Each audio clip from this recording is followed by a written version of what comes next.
They come to you by way of the internet, email, social media, by phone, or just by mail. Someone, somewhere, representing something or somebody promises you a way to make some free money. Now, most of us will ignore these come-ons, but every now and then one will sound so legitimate that someone's going to bite. Well, that's what happened to an Oswego County family who say they've lost their entire life savings. I just thought it was legitimate. God. And they had a very, very elaborate scheme. Doug Nash lives with his mother, Mildred Manter, in a trailer in Altmar in Oswego County. They were saving up money, hoping to someday move down south. On January 27th, Mildred got a phone call. He started talking to me, but being a foreigner, I couldn't understand him because I am hard of hearing. But he said he was from the U.S. Government Grant Commission? Yes. Mildred turned the phone over to her son. Doug Nash says the man on the phone identified himself as representing the U.S. Government Grant Commission. There is a legitimate grants division. It's part of the Department of Health and Human Services.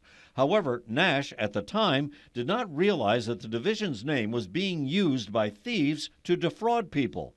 The man on the phone informed Nash that his mother qualified for a $9,800 grant. All he had to do was to pay $198 for a processing fee. That was followed by an official-looking email, which featured a link to that government website. But right there on the main page is a warning to be suspicious of fraudulent activity. Nevertheless, Nash was instructed to deposit money into Green Dot Money Pack cards. So these are like debit cards, right? Yeah, you go to the store, you purchase these for $4.95 a piece, and then tell them the amount of money that you want to put on it. Nash scratched off the back of the card and phoned in the serial number so the caller, who claimed to be with that government grant commission, could cash it. But the man on the phone wanted Nash to pay the taxes on the so-called grant up front. He bought more of these cards and sent the money. Then they had to clear up his mother's credit card score.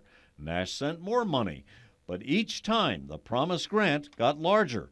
Over 4 days, Nash paid $10,580, their life savings, in hopes of getting a supposed grant worth $33,000.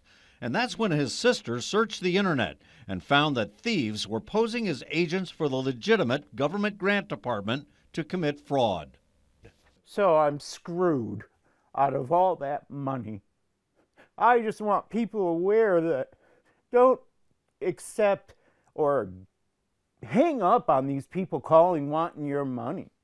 We're getting complaints almost every day, Jim.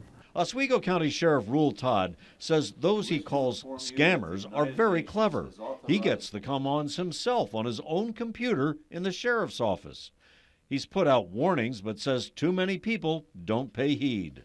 Check it out. Call us. I mean, we'll tell you it's a scam, but people, when it comes to free money, don't even want to believe me sometimes when I tell them this is a scam. You called me to get this out there, right? Yes, I did. I don't care how big of a fool I look like. I'm trying to help other people from being in the same situation I am.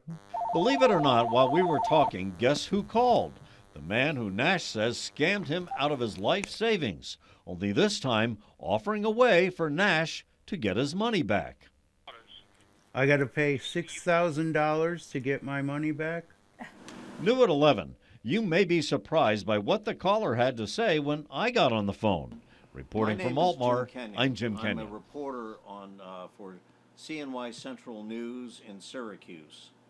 I'm doing a story on this, and I'm recording this conversation right now. Okay. Are you a scam artist? Are you taking these people's money without the... What are you doing here?